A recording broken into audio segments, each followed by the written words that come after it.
21 सागवानी खांब, एका खांबाची उंची 33 फूट, 1.25 फूट या खांबाचा व्यास आणि 42 मंडपाचा हा भव्य असा महामंडप. तसा विचार केला तर हा लाठांचा महामंडप माणसांकडून उभा करणं शक्यच नाही. पण हा मंडप उभी करतात ती म्हणजे देळगाव राजाचीच माणसं. कारण की इथे अशी श्रद्धा आहे की या मागे दैवी शक्ती आहे आणि ती म्हणजेच श्री व्यंकटरमण गोविंदा म्हणजेच श्री बालाजी महाराजांचीच.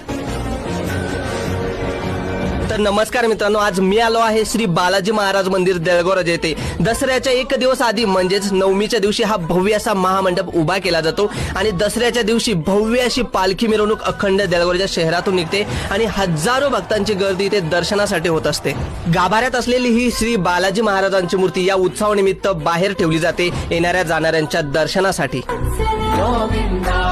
आमच्या देळगाव राजा परिसरात आणि पंचक्रोशीत अशी श्रद्धा आहे, या मंडपाखाली येऊन दर्शन घेणे म्हणजे साक्षात श्री बालाजी महाराजांचा आशीर्वादच आपल्याला मिळतो. म्हणूनच नवमी पासून ते संकष्टी पर्यंत 10 दिवस हा उत्सव असतो आणि सगळेजण आपल्या परिवारासह इथे दर्शनाला येत असतात. आणि ह्या उत्सवाच्या 10 दिवसात दररोज रात्री कीर्तन भजनासारखे असे वेगवेगळे कार्यक्रम इथे असतात. आणि इथली सगळ्यात सुंदर गोष्ट म्हणजे गेल्या 2 वर्षापासून सेवाधारी म्हणून इथे महिला मंडळ सेवा देतात. 10वा दिवस म्हणजे संकष्टीच्या दिवशी ते गोपाल काल्याचं कीर्तन असतं. कीर्तन झाल्यावर सकाळी सूर्योदयाच्या वेळी हा भव्य असा महामंडप कोसळणे आणि श्री बालाजी महाराजांचा गाभाऱ्यात प्रवेश करणे दोन्ही गोष्टी एकाच वेळी होतात.